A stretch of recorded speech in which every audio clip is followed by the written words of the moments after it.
I'm right here with Caroline Kennedy because we've been fascinated all week long by these Jacqueline Kennedy tapes, interviews she recorded just months after JFK's assassination. They have been locked in a vault until now, but now a book of the interviews, Jacqueline Kennedy, Historic Conversations on Life with John F. Kennedy, is in the stores today.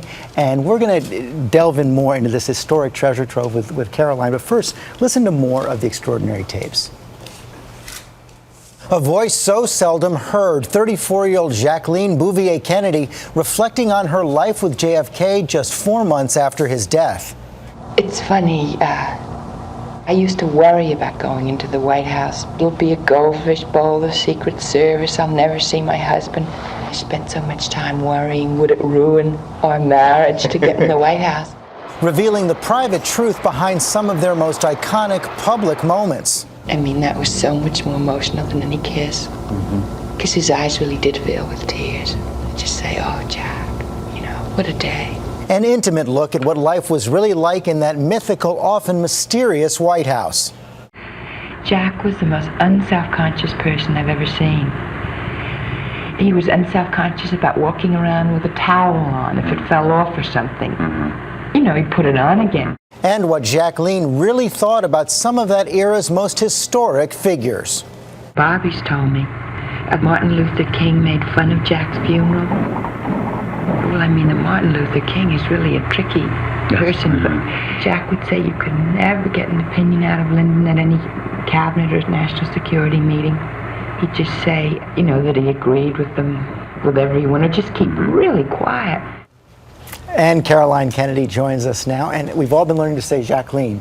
I know, you've done a very good job. I'm glad I've had a tutorial in that. Everybody says it differently, and certainly that was what happened to her. But I think Jacqueline was really the way she said it. It's so hard for some reason. Keep working at it. Okay, these tapes are just amazing, and they are so revealing in so many ways. And we just saw right at the end of the piece, your mom, pretty unvarnished, your mom's opinions in these tapes. Did that make the decision to release them unedited difficult?